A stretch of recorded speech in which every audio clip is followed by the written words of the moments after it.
Welcome to Theory Neutral, the podcast about stuff languages do. I'm Aiden. And I'm Logan. Jacob is unfortunately out today, so you've just got the two of us. And today we're talking about how much grammar it takes to sail a boat, based on the paper, How Much Grammar Does It Take to Sail a Boat? By David Gill. So, the fundamental question behind this paper is, why is language complicated? Because when you start looking at what languages do, as we have been doing, they do a lot of complicated stuff.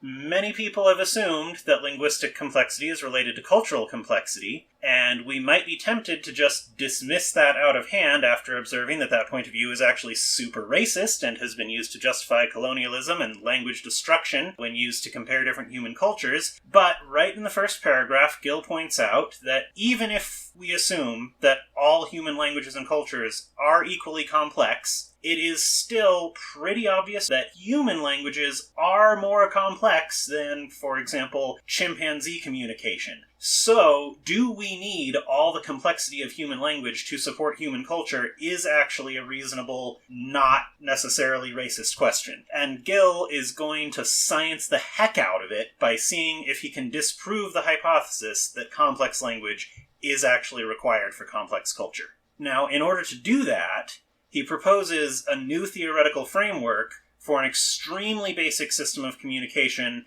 underlying all human language. So, if this is explicitly a theory paper, why the heck are we discussing it on a podcast called Theory Neutral?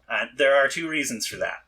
First, Gill's proposal provides an alternative basis which allows us the option of discarding other theoretical constructs, which you otherwise may not have realized were theoretical constructs, if we want to. Yeah, and I think that points to something about the name of this podcast and the concept of theory neutrality that we've talked a little bit about, but is worth drawing out a little bit more clearly, in that in linguistics, really theory neutral just means like we are subscribing to theories that basically everybody agrees on and doesn't have a significant problem with, rather than we are not subscribing to any theory at all.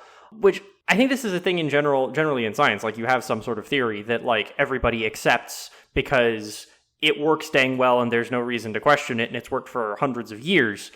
Technically, it's still a theory. Linguistics is in a place where those sorts of things are a little bit more obvious than in, say, hard sciences, because we have had less history to allow those theories to become basically accepted fact, even though technically they're theory. But they are still theories. It's just there's a useful distinction to be made, and kind of what we're trying to make as a distinction by the name of the podcast is it between theories that everyone mostly accepts, even if, like, there are some people that question it, and there's some, reasons that they might be questionable.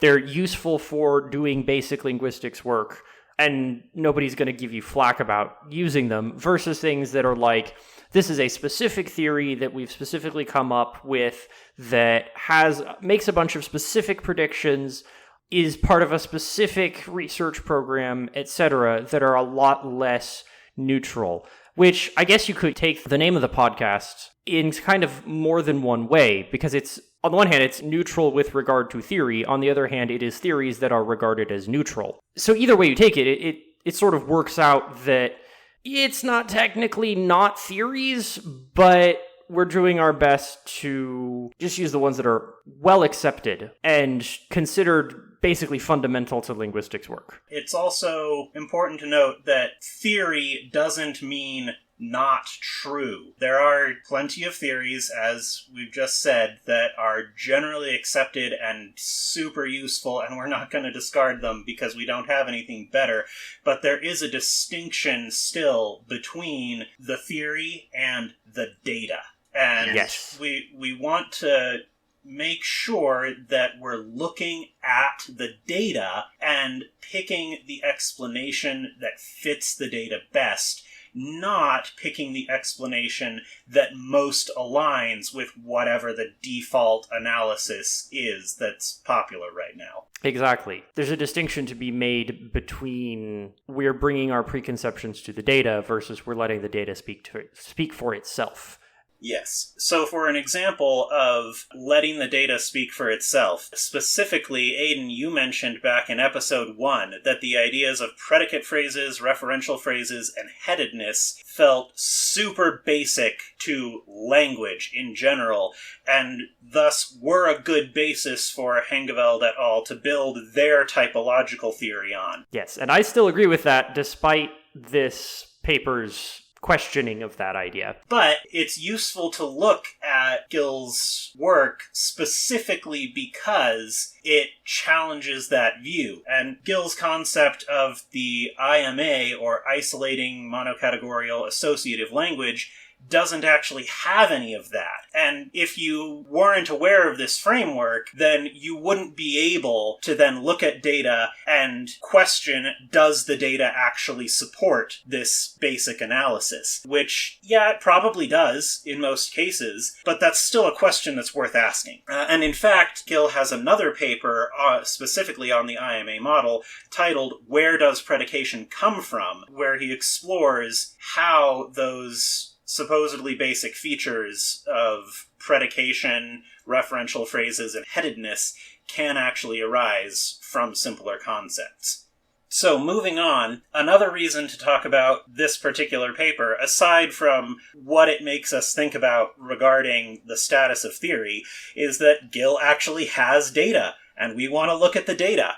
And if we don't agree with his conclusions for whatever reason, we can still look at the objective language data and see what it is doing and try to come up with our own explanation if we want. Exactly, and that is what enables me to disagree with this paper. Is like, oh, I think I know what else is going on here because I'm looking at the data and having questions about it. Right. So, what is this IMA language thing that Gill is talking about? Well, first, it's isolating, meaning that there are identifiable units, which we're going to call words, which are invariant. They don't change in any way depending on the context in which they are spoken. Second, it's monocategorial, meaning that there are no restrictions on how words can be strung together that you could use to group them into types. All the words are just words. And it's worth pointing out here that this is distinct from Hengeveld's idea of contentives. In the typology that we discussed back in episode 1, it's just still assumed that there is a distinction between function words that do syntactic stuff and content words. And in this IMA model, even that basic distinction is gone. There's just words. All words are on the same level. And then third, it's associational, meaning that the compound meaning of a string of words is something that's associated with the meanings of all of the components. So for an example of how this works, Gill gives the sentence ayam makan from Riau Indonesian. If you have heard that example sentence before, yes, this is the paper it comes from. If you haven't heard that example sentence before, this is still the paper it comes from. So this sentence has two content words with no affixes or mutation or anything, so it's isolating. It's worth mentioning. The words are chicken and eat. Yes, yeah. So that's the gloss. It can be seen as monocategorial because each word can be said as a complete utterance on its own, at least according to Gill. I do not have independent knowledge of Riau Indonesian to support this, but he claims either of those words on its own is a complete grammatical utterance in the correct sociological context. So they belong to the same category of sentence words, and the syntax of the whole sentence is just conjunction or juxtaposition of two simpler sentences. And then it's associational because the meaning of this two-word sentence is something to do with chicken and eating, which can be interpreted in different pragmatic contexts as, for example, the chicken is eating, or the chickens which were eating, or the reason that chickens eat, etc. Now, it's important to note that Gill does not claim that Riau Indonesian or any other language is actually a pure IMA language. Riau Indonesian has affixes, it has compounding, it has function words, it has specialized syntactic constructions with more specific semantics than just association. And there is this persistent myth that Indonesian in general has no grammar, and that's just not true. And really, it still wouldn't be true even if the only grammar was IMA grammar. But Gill has collected a large sample of sentences from Riau Indonesian and related varieties, including Jakarta Indonesian, Papuan Malay, Siak Malay, and Minangkabau, which he claims can be interpreted as chunks of pure IMA language that don't have any of that extra machinery going on. So one of the nice things about the fact that Gill provides data here that we can look at and have questions about and so forth is that we can also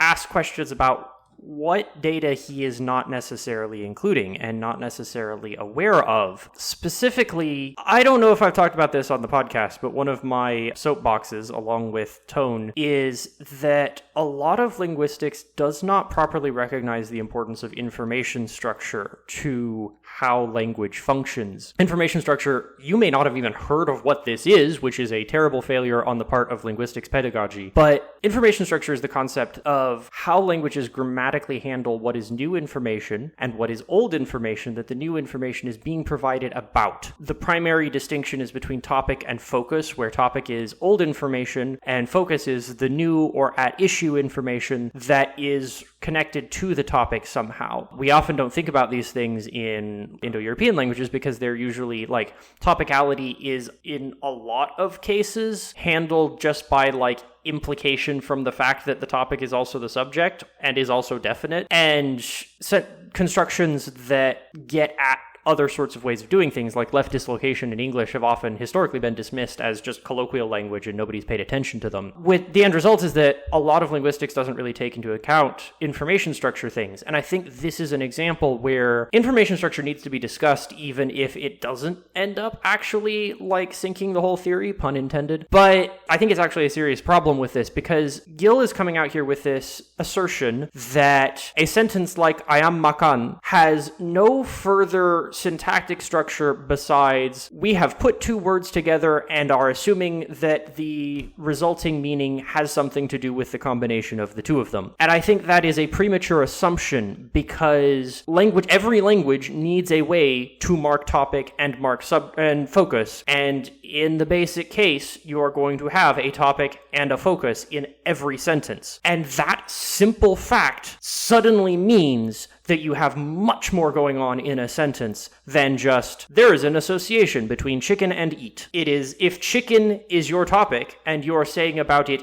eat, you've suddenly transitioned into, we've got references, we've got predication. Even if those aren't exactly basic grammatical categories, they're still like, we're implying predication by the fact that this word is a focus. We're implying reference by the fact that this word is a topic. Like, you suddenly have this incredible range of grammatical machinery that you can and kind of have to make use of that is far and above. Even with only two words. Even with only two words, exactly. It's things like, these are presented in a particular order, which I don't know that Gill ever mentions ordering as being relevant, but... Not in this paper, at least. And if ordering is relevant to information structure, then, what does it mean if eat is the topic and chicken is the focus? Yeah, exactly. And there's no data at all in this paper presented on prosody, which is a very common way of marking information structure, which means that information structure is often even more ignored because it's just in the prosody and nobody ever thinks about the prosody. But if we had prosodic data, we could, maybe see that there's a difference between like ayam makan versus ayam makan versus ayam makan. Those are all potentially different things. I don't know how Indonesian works, but that's how English works. That the chicken eats. The chicken eats. Those sorts of things, those make a difference. They make a difference for the interpretation, and they could have significantly wider implications in Indonesian, maybe even than they do in English, because these words can be predicates or they can be references. And now you have this ability to use the prosody to mark the information structure to imply what is predicating, what is being a reference, etc. So there's this whole range of grammar that might be there that Gill isn't aware of. I did a search through his paper paper, and the words topic, focus, and information structure, none of them appear in an information structure sense. They're all part of the meta discussion of, people have focused on blah, blah, blah. At no point in this paper does Gill make it clear that he has ever heard of information structure, which I think kind of throws a loop into his, the third point, the idea of this associational, no further relationship specified between words in sentences than they are connected somehow, turns out to fall completely flat in the face of information structure considerations. But that doesn't mean that his wider point about complexity falls flat, and we can talk about that in a minute. Yeah, I think the idea of associational semantics is a valid one. If you're trying to come up with a common core for what is the basic function of syntactic combination, it's hard to do better than that. True. Whenever two words are related syntactically, the meaning of the compound phrase is going to be something related to the meaning of all of its constituents. It's just, usually it's going to be more specific than that. Yeah. But if you're comparing just syntax, what is the basic meaning of syntax, the simplest it could possibly be, then that's probably a pretty good way of modeling it. Just when he claims that these example sentences are examples of that, the lack of data about prosody and information structure that all has functional implications, if we had that information, that could potentially disqualify some of these examples as actually being valid examples. Yeah. Exactly. And additionally, in my mind, a significant weakness of the data presented here is just inherent to the fact that it comes from corpus analysis rather than original directed elicitation. Because the corpus that he got his data from has just one translation for each example sentence, which is what the sentence actually meant when it was said in a particular context by the person who said it. And that makes it very difficult to prove that they actually are demonstrations of pure IMA language. If you don't have a lot of background grammatical knowledge on these different varieties of Indonesian and Malay, there's no real reason to assume that there aren't specific lexical classes with specific syntactic rules forcing that specific interpretation. So I would really like to see more data that explores what happens to the meanings of these example sentences if you switch words around, or what range of alternative explanations each sentence might have if you just presented them to somebody without context or in different contexts. Yeah, and I think if that had been done, it might have forced the researcher doing this elicitation to recognize, oh, there's some discourse level stuff going on here. There's some information structure stuff going on here. There's more than just, we put two words together and they mean those two words together. Yeah, and even in English, I can't do anything as impressive as the fairly lengthy examples that are in this paper. But even in English, you can put together some surprisingly long strings of words that look like they could be IMA if you didn't already know English. Mm-hmm. I could say, water flows downhill. Okay, there's a verb inflection on there, but, imagine that was gone.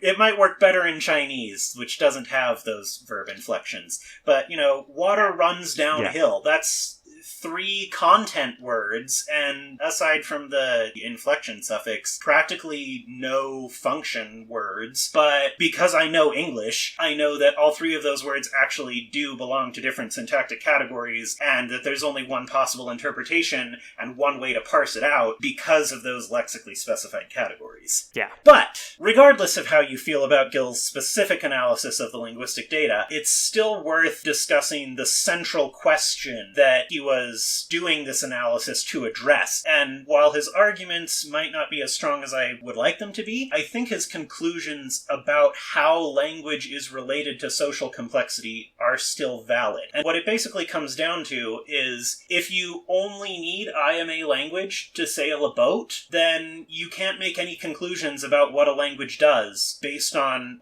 archaeological material evidence. The stuff that you can recover from somebody's material culture or that you can observe them doing in social interactions doesn't actually tell you anything about what their language does. Yeah, he has a quote from Edward Sapir here, which I rather like despite the somewhat dated ways of phrasing things. He says, both simple and complex types of language of an indefinite number of varieties may be spoken at any desired level of cultural advance. When it comes to linguistic form, Platon walks with the Macedonian swineherd, Confucius with the headhunting savage of Assam. And obviously, as modern people, we might question his use of cultural advance and headhunting savage and so forth. But the idea is, anybody from any walk of life in the world, from investment banker to, uncontacted hunter-gatherer, you cannot predict the form of the language that they are going to be speaking. It can be anything from something like Riau Indonesian, which I think you can make a case is still simpler grammatically, even if it's not all the way to there is basically no grammatical structure. The idea of we're marking information structure by word order and implying basically everything else from information structure seems, at least intuitively, a lot simpler than we are, explicitly marking everything for what everything does and adding a bunch of extra stuff as well that you might want to know. You can have anything from this to something like Cilician languages or Mohawk, which we were talking about a couple weeks ago, where you have way more grammatical complexity and a lot more things marked and a lot more things sort of stuck into specific structures. You can have any of those in any context, and they don't say anything one way or the other about the culture that the language is a part of. Even English is, in a lot of ways, simpler in terms of level of grammatical information that it forces you to keep track of than other Indo-European languages. But we're all doing the same things, and English has sort of moved to this from somewhere else. So it's just goes to show that with a few very specific exceptions, most of which have to do with interpersonal relations, linguistic structure and culture are fundamentally disconnected. They have nothing whatsoever to do with each other. Yeah, at least at the grammatical level. At the grammatical level. Once you get into lexical things... Yeah, there's some interesting stuff about lexical structure, which we might have to discuss in another episode. Yes, absolutely. So, Aiden, would you say that, in fact, you need information structure to sail a boat? I would say, yes, you do need information structure to sail a boat. But I would caution that by saying, that is my intuitive analysis of the situation, and data might prove me wrong. I have not studied it. But I strongly suspect that you need information structure to sail a boat. So if anybody who has access to Indonesian speakers is looking for a research project, go take all of Gil's example sentences and science the heck out of them. Please, for posterity. Yes.